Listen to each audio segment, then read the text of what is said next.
Welcome everyone to the monthly Boardable webinar where we talk about things that are important to nonprofits like you.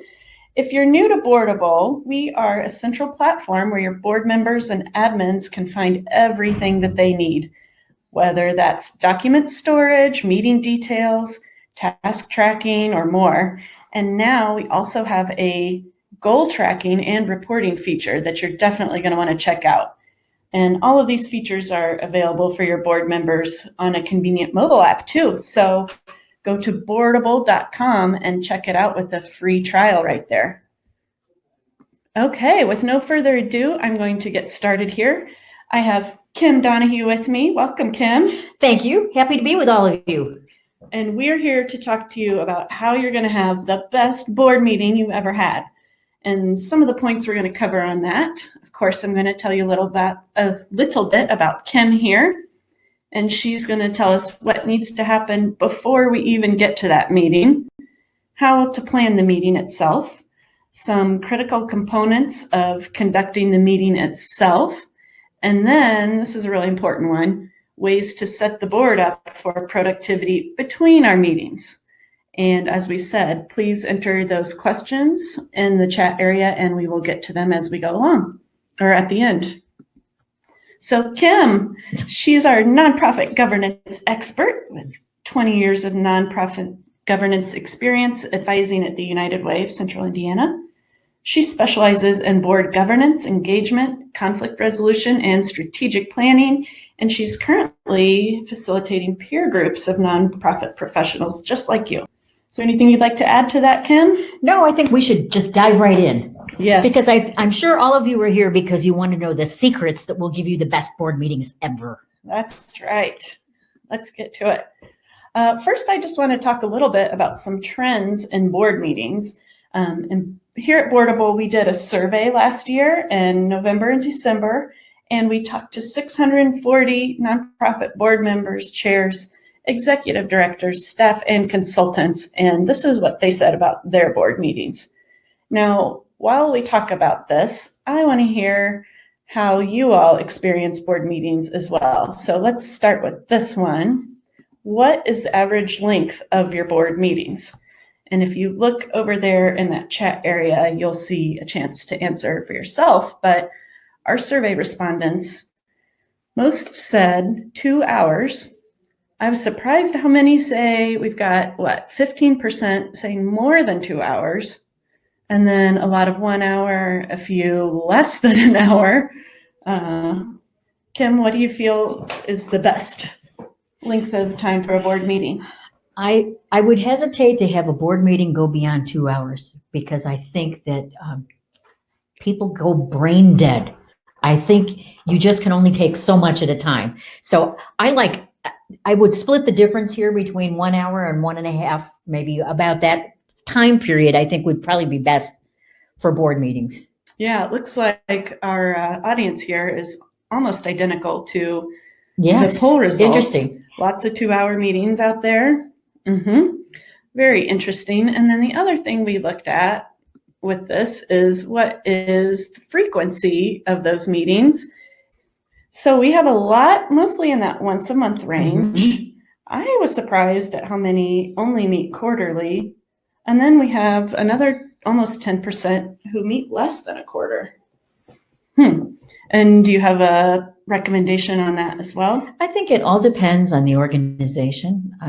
I think one of the things we'll talk about during this webinar is that you have a meeting when you need to have a meeting. And I think you don't want to get locked into we have to have a meeting. If you don't have business to discuss, then it's a good idea not to have a meeting. And a number of nonprofits that I'm familiar with have decided that they really don't need a monthly meeting. So some of them have moved to every other month, and there are nonprofits I know well that have gone to once a quarter and they find it's effective. I think you have to work out what works best for your board. And I think it also has to do with geography. If you're a statewide organization and you have to bring people in or you have to do it remotely, I think quarterly meetings probably work better. That makes a lot of sense. I didn't think about how many remote board members we have these days too. And yeah, a lot of logistics come into play there. It looks like our audience on the webinar is pretty evenly split between monthly and quarterly. Yeah. Does that depend a bit on your committee structure? Do you need more committee work if you're meeting less often? Yeah, sometimes it does. I think it depends. Younger organizations need more frequent meetings generally. Okay. If you're really well established and everything is running really well, you may not need a monthly meeting. A lot of boards I know have gone to every other month with committees meeting in between. Oh, that seems like a good balance. And it works pretty well. Okay. Interesting. Well, let's talk a little bit about sort of that rhythm of meeting planning. From some of our discussion before this webinar, the way you sort of framed it was you have that preparation stage where those committees are meeting and they're submitting reports. Then we have like a review period where the board members receive information for the meeting. We have the meeting itself, which is really that smallest part, a couple hours a month or a quarter or whatever it may be. And then a follow-up period where board members are doing research on things that came up in the meeting or completing the tasks that they committed to. And then we start all over again. Yes, yes. I think the preparation part of a board meeting is the most crucial part of it. That if you want to talk about having a great board meeting, all the preparation you do before is what's going to really make it an excellent meeting.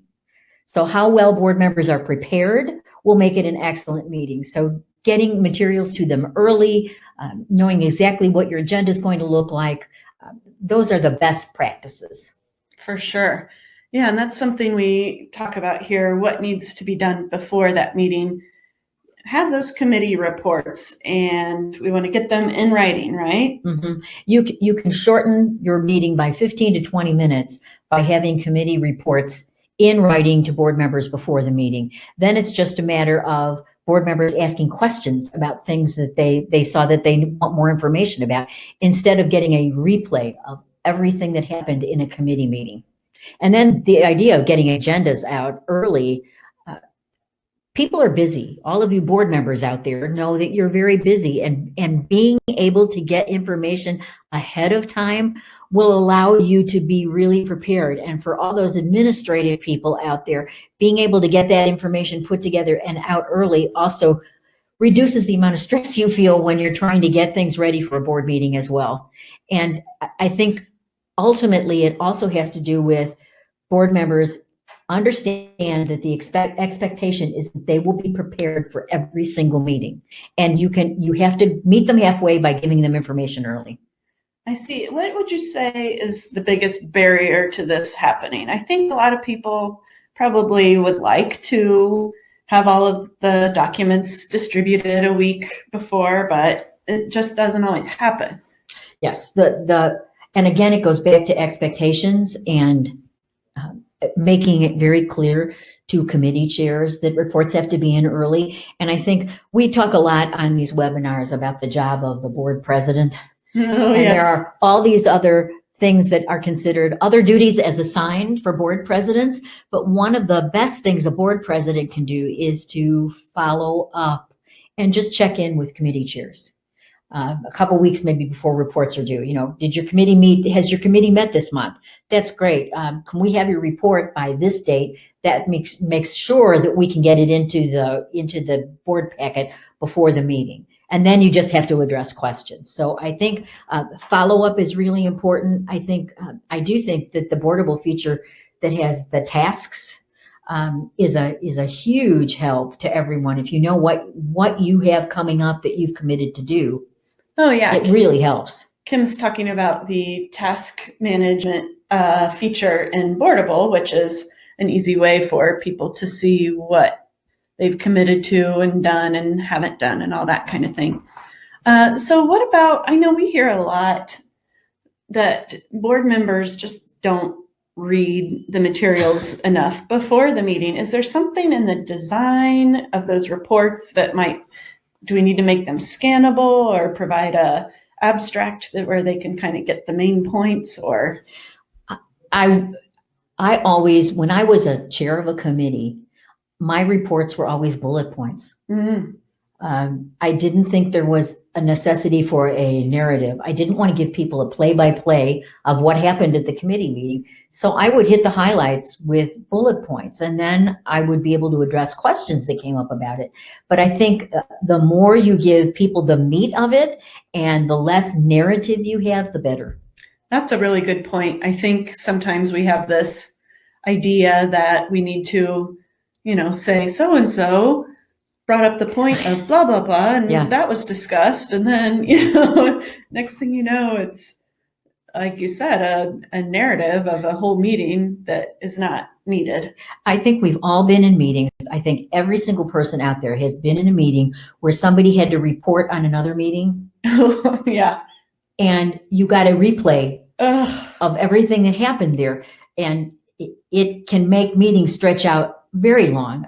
I can remember I was asked to observe a board meeting, and the board chair walked in. The meeting started at 7. The board chair walked in at 5 minutes to 7 with a handwritten agenda that he had just copied on the copying machine and gave everyone that agenda. So no one had a chance to really prepare for anything that was on the agenda. And then when it came time for committee reports, all of the committee chairs gave a complete replay. An oral one. Yes, what happened. So every committee report took 20 or 25 minutes. When if they'd all just prepared a short and sweet, just bullet points of what went on, board members would have been able to ask questions, and it would have shortened the meeting considerably. Yes, at that point, you might as well be on the committee. Exactly. Sitting through the meeting almost anyway. And all of the things we're going to talk about today are really common sense kinds of suggestions. And I'm hopeful that a lot of you out there are going to say, oh, well, yeah, we've done that. Or, yeah, that's a good idea. I've thought about that before. Maybe we should do that. So I'm hoping it's going to affirm for you a lot of the good practices that you already have, and maybe just give you a couple of ideas that will tweak it and make your board meetings go even better. Wonderful. And also next month, I'm bringing Kim back because we realized there's so much more to unpack about those board meeting minutes and how to use them the right way to make your board even better. So I'm going to tell you a little bit more about that webinar at the end here. Okay, so let's talk about the traits of a great agenda that we're going to prepare and distribute a week ahead of time. You've said over and over, the crucial point is to value people's time. Yes, I absolutely believe that. If you notice that attendance is going down at board meetings, that's a good indication that you need to look at your meeting practices. Board meetings that are efficient, that are interesting, that are engaging will keep your board members coming back. So some of the items that we've listed here, I love time-based agendas, where when you prepare the agenda, you allot a specific amount of time for every item on the agenda. It helps in planning, first of all, because if you suddenly find that you have 3 hours worth of things that you really want to discuss, you need to know that you need to pare things down a bit. But I think by making it clear to everyone, we're going to spend 15 minutes on this item and then we're going to move on. It helps the board chair especially manage the meeting, keep things moving on time. And then board members know what to expect. They know that, we've been discussing this for 10 minutes. It's going to be time to move on. And then they also can see that prioritization based on the time as well. Like, oh, this is a serious topic. We're going to spend 20 minutes on it. Right. Versus the little housekeeping things that you might not need to do. I'd like to point out here too, that you gave us some really great templates for sample agendas that are on the Boardable resource library. If you just go to boardable.com, go to the resource library and the blogs, there are agenda topics there where you can see some samples of what to do with that kind of thing. And we're going to talk a little bit more about the agenda when we get to the conducting the meeting itself segment of this webinar. Yeah, so condense all those reports too. Are there any questions? Love that. I think a lot of board members in our audience wish that more meetings went that way for sure. Okay, and so some more best practices here. We want to get the board engaged in the meeting itself, not just sit there and listen to a bunch of reports. Yes. One of my favorite stories was about the board member who told me that he went to a 3-hour board meeting.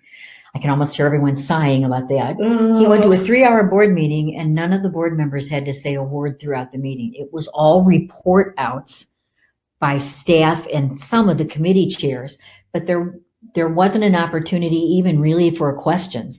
So try to find something at every meeting that requires some kind of action from board members.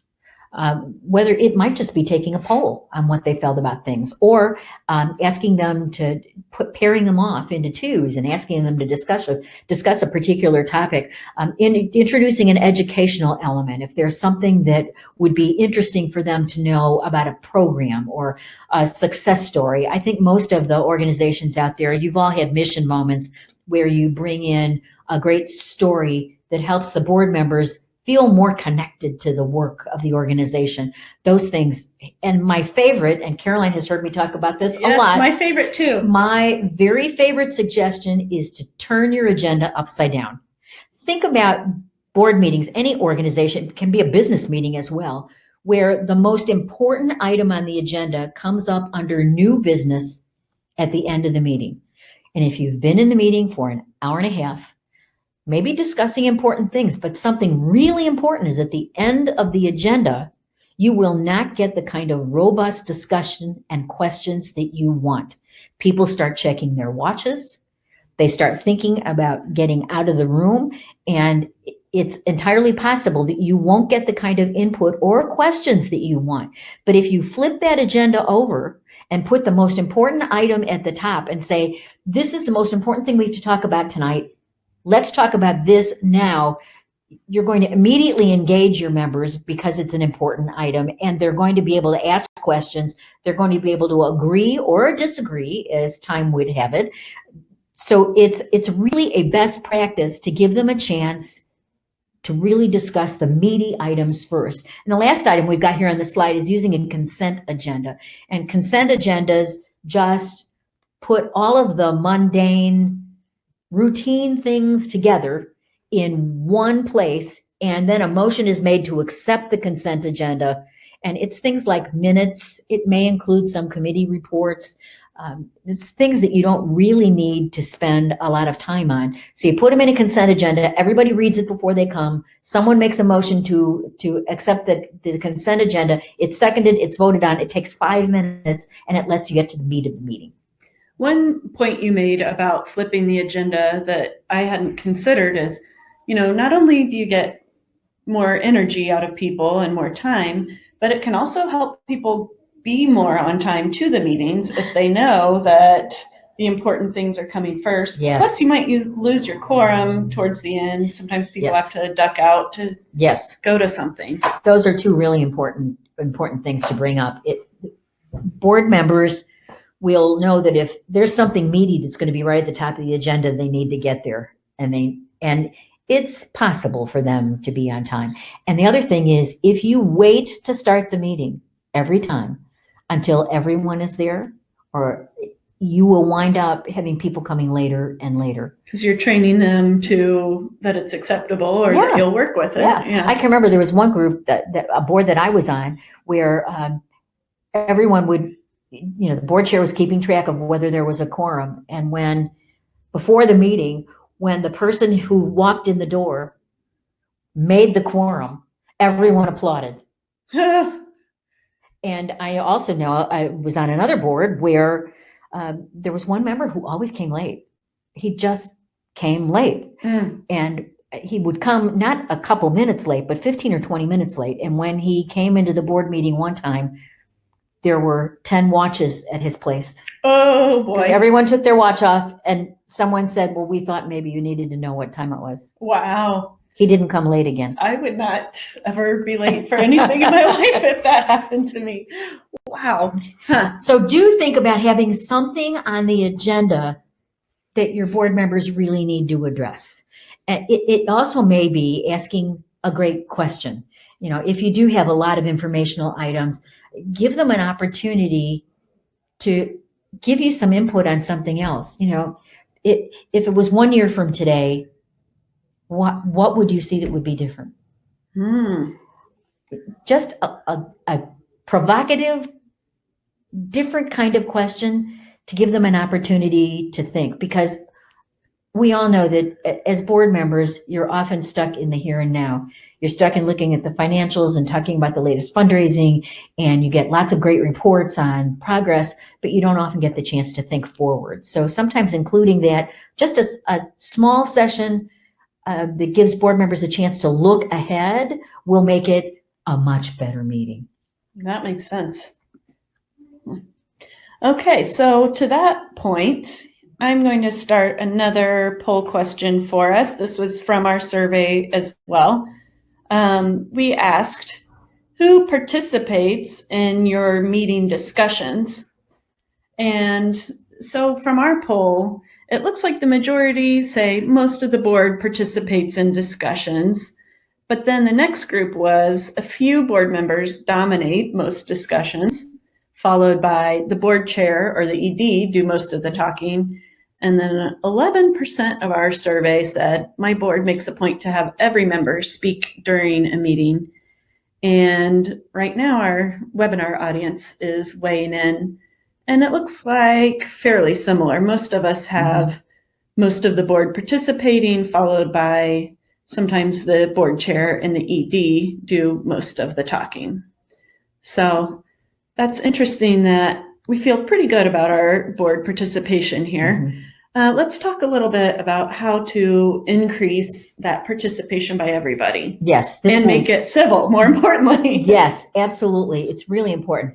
The left-hand column are the things to do. I think most people know what a parking lot is. You have a piece of poster paper on the wall, and if discussion gets off track, it may be an interesting discussion and it may be some really valid things, but it doesn't have to do with the particular agenda item. The board chair asks if he or she can put it on the parking lot. And then at the end of the meeting, you go back to the parking lot and you pull items off the parking lot and decide where they need to go. If they need to go to a committee, or if they need to be on the agenda for the next meeting, or if a committee needs to take charge. But it's a way of shortening up discussions so that you don't get off on tangents, because I have found that most times when board meetings run over, at least the ones I've been involved in, it's because someone went off on probably a very interesting tangent, but it took up time that we really needed to spend on other things. And then if you tend to have people who just can't let go of their phones, and it's a good thing to ask a question at the beginning of the meeting, is anyone expecting an important call or an important text? To ask board members to do a negotiation of sorts, where you ask everybody, if you're willing, put your phone face down on the table. I know you want to have it close by, but put it face down on the table and leave it there. You know, we will schedule a break in 45 minutes, and you can look at your phone, and if you do need to return a call or return a text, you can do it then. And then the other thing is to be hard on ideas, but be easy on people. Michael Wilkinson, who's a great meeting guru, always said his favorite expression was soft on people, hard on ideas. And I think that's why it's important for board members to also get to know each other. I'm a big fan of having some social time for board members so that board members get to know each other, because it's a lot easier to disagree with someone you're friendly with than it is to disagree with someone you don't know. So asking questions and always being respectful of one another. And that's why I also love the idea of having ground rules for all meetings. Ground rules are really important, and ground rules govern the way you're going to behave with each other. On the don'ts, side conversations. Side conversations always make me crazy in whatever meeting I'm in. And I think the other thing, if you notice that there are pairs of people at your meeting who tend to distract everyone with little side conversations, that's where I'm a big fan of nameplates for board members. They can be simple paper ones, and then at every meeting, the board chair and the executive director decide where those nameplates go. So if you know you've got a couple people who tend to just get a little too social and a little too involved in their own conversation, split them up, put them on different ends of the table. And then that's one way of managing side conversations.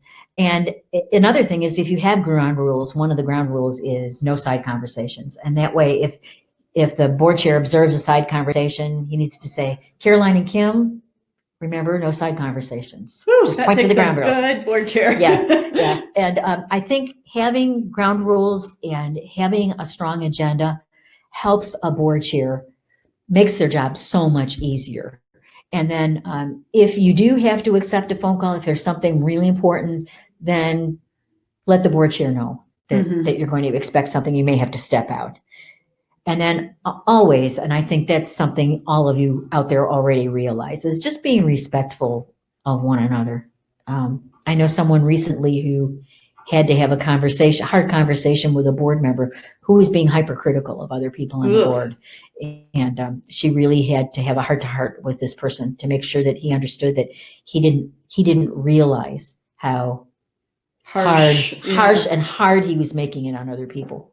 Interesting. So I think this parking lot one, that ties back to our timed agenda where we have time limits for things. And then when we start to get past that, all right, maybe it's time to pull up that parking lot. Yeah, or it looks like this is going to take more discussion than we have time for tonight. Let's put this on the parking lot and decide what our next steps are. We'll decide on that in a minute. I love that. The other thing I wanted to ask you about is, okay, let's say someone listening to this webinar is on an established board and they don't do these things and they're like, okay, I want to completely redo the way we do meetings. How do you turn that ship around? That's a great question. And I know it's not always easy. I think the first step is if you have a governance committee on your board. The governance committee is responsible for education. So I think you can use us as a reason to bring it up. Yeah, show them this webinar. Hey, I just, there are just some things in this webinar that I found out, and I'm going to send you the slide deck, and maybe we could implement some of those things at our board meetings. What do you think? Yeah, so as a reminder, that brings me to that point, is we will be sending a replay of this, a recording of it, as well as a PDF of this slide deck. So you can share whatever part of that you think is most helpful with your board. And then also go ahead and enter your questions there in the chat area for us to get to at the end. I know some of you are wondering how to implement certain parts of this. Okay, so now we're in the meeting. We've got our agenda and all of that. We are managing people well. Let's get the most out of it. I wrote a blog not too long ago about the silent majority on boards. That's on our blog, by the way. Yeah, there are some people that just find it hard to speak up. If you can find a way to get everyone to say something at the beginning of a meeting, research has shown that if you get people to talk, even if it's just a simple question, if you get people to talk at the beginning of the meeting, you increase the likelihood that they will speak up during the meeting as well. It's kind of an icebreaker, although I hesitate to use the term icebreaker because it kind of has a bad name now. People roll their eyes when they talk about icebreakers. Corny, but I think what we've suggested here is just put everyone in a really positive frame of mind, asking them, share a time when you spoke about this organization during the last month. And what was the situation that you spoke with someone about it? Or, what was the most important reason for you to come on the board? We're just really interested. Why are you serving on the board? Just ask everyone a really simple question that they can answer in 30 seconds and go around the table and have everyone speak. And I think you'll find that it does increase the likelihood they're going to speak up. And then knowing your board members, we keep assigning, every time I do one of these, I keep assigning more jobs to the board chair. And if you're a board chair out there, I'm sorry, I keep assigning more tasks for you to do. But I think when someone is elected board chair, the first order of business is to have a one-to-one with everyone on the board. Just a coffee date. Let's meet for coffee, half hour, 45 minutes. And then you ask these questions, asking them why they're serving on the board. Are there things that you would like to do as a volunteer on this board that we haven't asked you to do yet? What's your interest level? Is there a committee that you're on? Would you rather be on a different committee? Sometimes when people get assigned to committees, we treat it as if it's a life sentence. You are now on this committee. You're officially on this committee for the rest of your life. And I think for the board chair to review with people what their committee assignments may be and if they want to do something else. Sometimes we make assumptions. We make assumption that the new member of the board who's a CPA really wants to serve on the finance committee. Or we make an assumption that the person who's really a marketing professional really wants to do marketing materials for us. We make assumptions sometimes when we recruit people for boards, and it's important for the board chair to know what people really are willing to do. I know a lot of attorneys these days are being told by their firms that they are not to serve as the pro bono attorney for the nonprofit board that they're on. That they can ask great questions, but that for liability reasons, they shouldn't become the board. Yes, the board attorney, in fact. So I think it's important for the board chair to know what the interest levels are of the board members, and then you can give them good experiences. And again, it makes them much more enthusiastic when they come to board meetings and they're more engaged in their committee work and in all the other things that you would like them to do. And then trusting the process. I think if your board meetings start on time and if you wrap them up at the time that you say you're going to wrap them up, that you are much more likely to have good attendance. People know that you are valuing their time. And I think it's when we let meetings start late, when we just let discussions go on for a long time, when we don't get to important items because we've gone off track. End late. Yeah, start late and late. Agendas are made to be managed. We sometimes think if we prepared an agenda, we just follow that agenda and that's all there is to it. And there's much more to it than that. I think it's managing the agenda and making sure that you're getting input from board members. And there are also lots of techniques that board chairs need to find to be able to manage people who like to talk a lot. Mm-hmm. We talked about this with knowing your board members about what motivates them. That can be recognition as well. Like absolutely, whether you call someone out in a meeting for good work that they did, or maybe that person would be mortified by that and you should just send them an email. Yeah. Lots of. Yeah. And I think that's one of the questions that a board president can ask, how do we thank you? Mm-hmm. Okay. So as we talked about, we've gotten all the way through our meeting here, our preparation, we've reviewed documents, we had our meeting. Now we need to get to that follow-up. How are we going to be more productive between these meetings? And back to our poll, just for fun here, we asked our survey respondents if they had communication between board meetings, and this one really surprised me. Let me post this poll here. Almost 9% said no one communicates between the meetings. And then almost 61% said, well, a few people communicate on things, but not the whole board. Only about 31% said that their whole board communicates regularly in between meetings. And it looks like so far our webinar audience is even a little more dramatically in the category where only a few communicate between meetings for the most part. There's that result.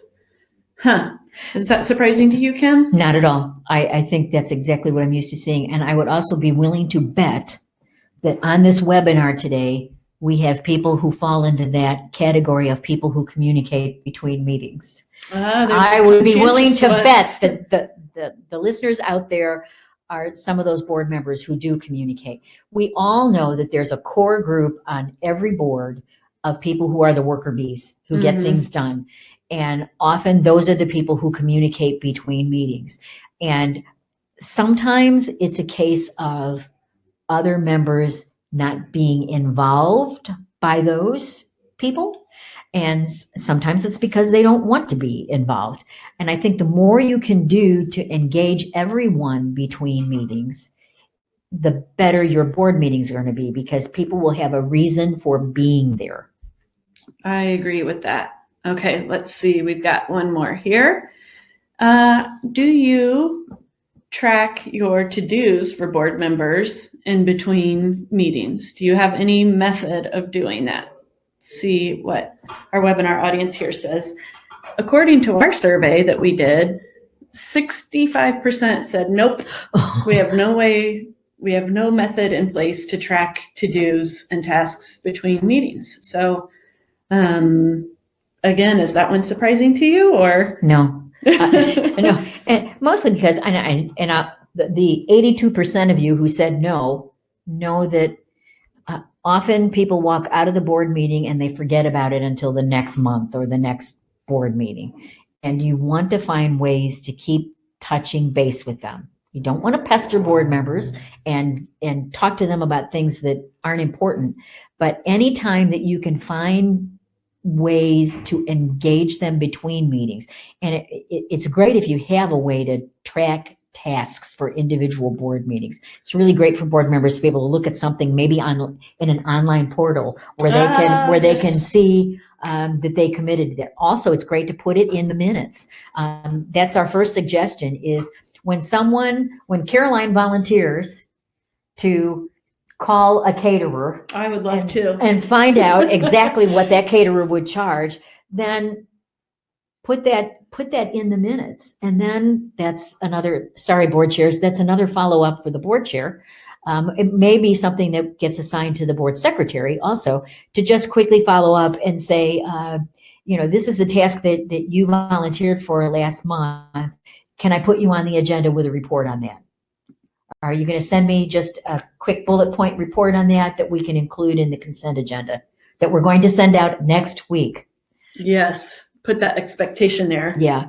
And, often it can be a chain of command where if it's committee business, the board chair can check in with committee chairs to find out if the committee has met, if they've taken any action, if they have any recommendations.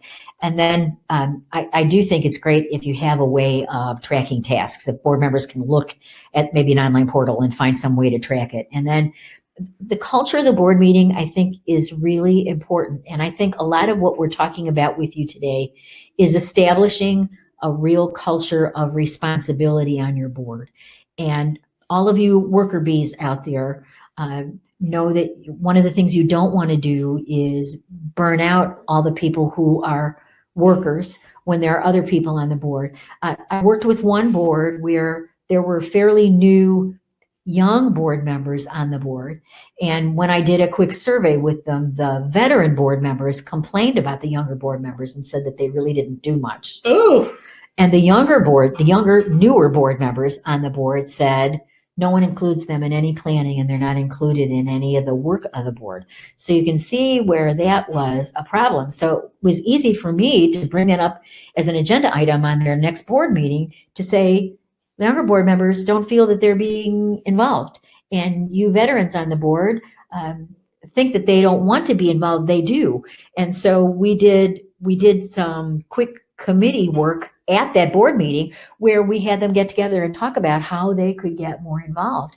And the younger board members, the newer board members, were perfectly willing to take assignments and do some things, but no one had asked them. That's really interesting. You had also talked here about this plus delta assessment. Yes, it's a great way to quickly evaluate your board meetings. I suggest you do it every 6 months or so. You give everyone on the board 2 Post-it notes. On one Post-it note, they write a plus, and on the other one, they write a delta. And on their way out, they can just stick them on the wall next to the door. On the plus Post-it note, they write down something they think the board does really well, something that you're doing really well in meetings, something that goes well every time you have a meeting.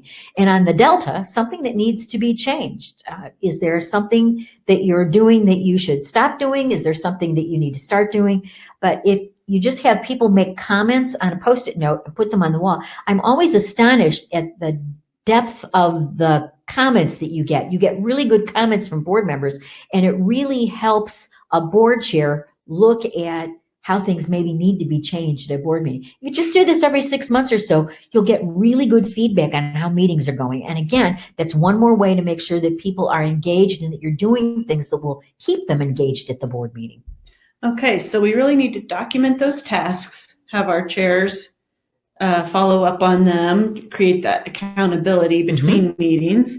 and then some kind of task tracking tool. Yeah. Obviously, Boardable, we provide that in our portal along with all the other things a board member needs, but you could use, some kind of Trello board or some other organizational thing if you wanted to try something just to keep some momentum going in between meetings. All right, let's see. So I want to tell you quickly before we get to your questions and answers, if you want to go ahead and enter those. We've talked about how to prepare for that meeting, how to prepare an agenda, conducting that meeting, and then the follow through in between meetings. Well, next month we want to talk about the board meeting minutes, 7 meeting minutes must. We're going to talk to Kim about how to use those minutes to improve your board. And a big part of that ties to this webinar in terms of how to put things in there that we need to follow up on, why they're so important. There's lots of reasons for that. Some things we want to leave out of them. We talked a little bit earlier about the blow by blow of the discussion. Yes. We're going to get more into that. How they can be a big boost for your board performance by increasing that accountability. And then some techniques for those of you taking the minutes to be able to stay involved in the proceedings. That is going to be on March 26th, and you will see that in your replay email as well. You can register for another great free webinar from Kim here. All right, so let's get to those questions. I'm sure there must be a lot of them out there about how we're going to improve this board meeting experience for everyone. Let's see, we had a question earlier about remote meetings. What recommendations can we have for people who are dialing in remotely by video, or whether it's just audio? Are there ways that they need to prepare differently, or that we need to change our agendas to incorporate people who aren't in the room? It's really hard. I worked with a national board once where I had never met any of the people. I just knew their voices. And when we actually got together in person, I just said I was going to shut my eyes and see if I could identify people by their voices. It's really hard when you can't see people's facial expressions.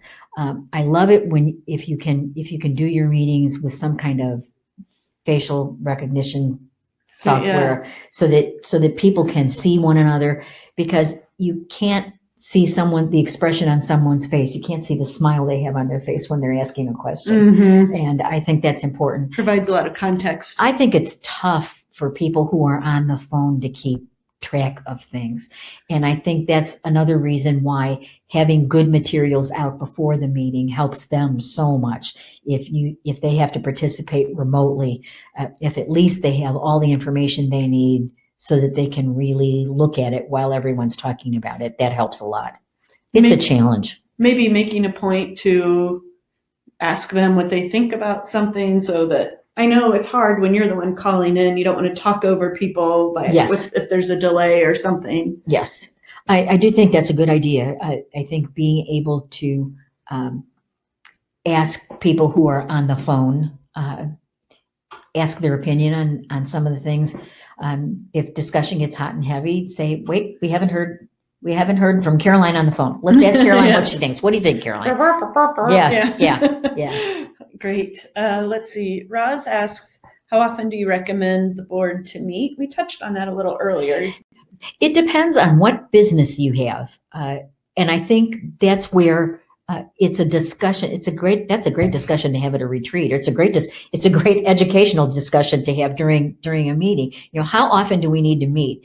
If you meet every month because you say you're going to meet every month, but you don't really have any business to transact, maybe you need to change how often the board meets. On the other hand, if you're meeting quarterly, but you're finding that agenda on that quarterly meeting is just so packed, you're having a very, very long involved meeting, then maybe you need to go to an every other month format. So I think it's a matter of the board deciding. And then if the frequency of meetings is something that's outlined in your bylaws, if you decide that you need to make a change, then you also need to make a change in your bylaws so that you're always following your bylaws. But you wouldn't recommend doing it on the fly, right? Like, oh, well, we don't have much to talk about, so we're just going to cancel this monthly meeting, or?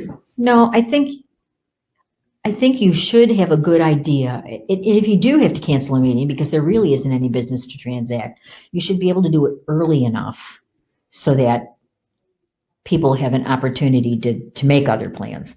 And they still respect the integrity of the Yeah. plan there. I saw a question here that talked about, you suggested an education element. Can you talk more about this?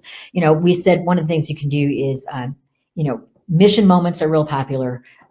Having a program person come in and talk about an experience with a client, or to also, if your board members don't, I know a lot of board members are afraid to talk about Robert's Rules of Order because they don't know Robert's Rules of Order.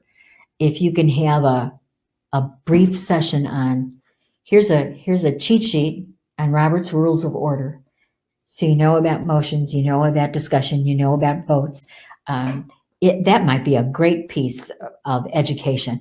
The other thing is, people tend to not want to ask questions about financials because they don't want to seem stupid. None of us want to appear stupid. So it might be great to have someone on the finance committee do a quick session on, this is what a profit and loss statement is. When we give you this financial information, this is what we're looking for. So if someone on the finance committee can spend, you know, it doesn't have to be long, 5-10 minutes. There are also little things about meeting management. Maybe it's an educational element where you talk about, if you've never had ground rules for your meeting, saying, we thought it might be a good idea if we had ground rules for our meeting. What are some of the ground rules that you might suggest that we have, that we post on the wall at every board meeting so that we all follow them?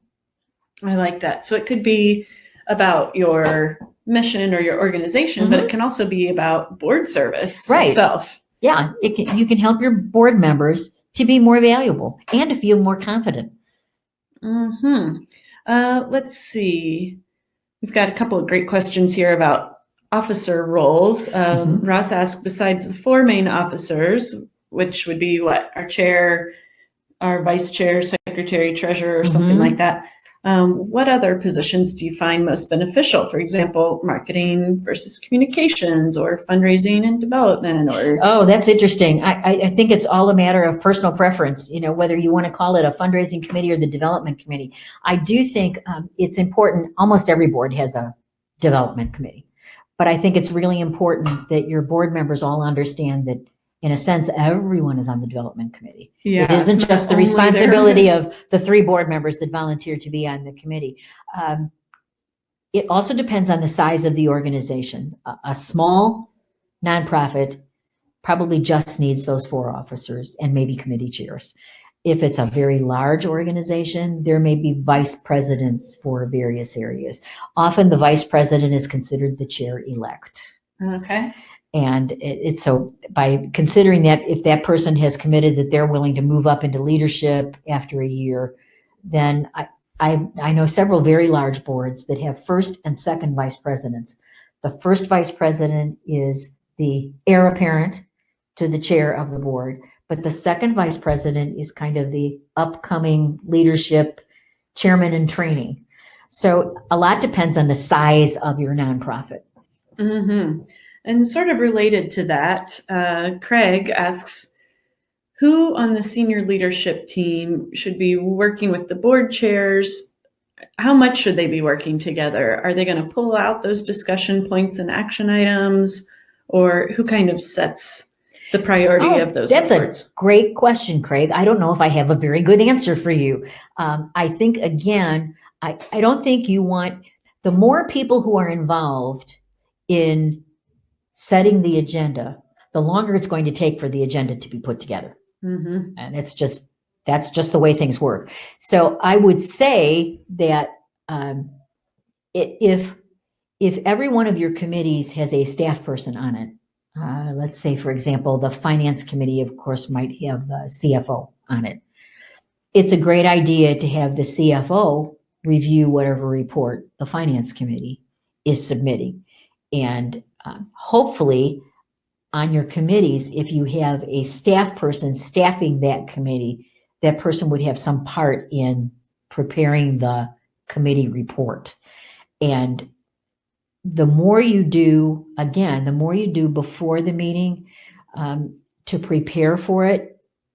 And I think that's why it's great to have committee reports and a consent agenda. And by the way, with a consent agenda, if you get to the board meeting and someone really has a serious question and wants to pull something out of the consent agenda, they can do that. You can still vote on the consent agenda, but pull an item out of the agenda if you need to. So I think whoever is involved in preparing the reports should be able to review them before they get sent out to board members. I hope that kind of answers your question. I like the idea of if a staff member is staffing a committee, that they have a close relationship with the committee chair and they talk together about what the committee report is going to say. Wonderful. Roz, we kind of touched on this earlier as well, but what is the best way to present a strategy to a board that is a little leery? This comes up in all kinds of different subject matters, I guess. Oh, yes. And board members, the basic theory about groups is that people in a group like to be comfortable. They don't like to be uncomfortable. And when you present a strategy that might make them a little leery, a little uncomfortable, they might tend to go silent on you. Mm-hmm. And that's when I like, if you're presenting something, if you present it, if they're, you use the expression here, a little leery. So I'm guessing maybe they're not speaking up. You can tell, you can feel that there's some discomfort there. I always like dividing them into groups of 2 or 3 and having them talk about, in their little group of 2 or 3, what questions do you have about this? Is there anything here that makes you uncomfortable? Mm-hmm. And then having them report out. So it isn't individually asking that question, it's in their small little group of 2 or 3. These are the questions that we had, or this is what makes us a little uncomfortable. And I think giving them as much information before the meeting will also help them be prepared with constructive questions. Yeah, that's really a tricky thing to do, but so important and worth the effort and risk involved to make some good changes.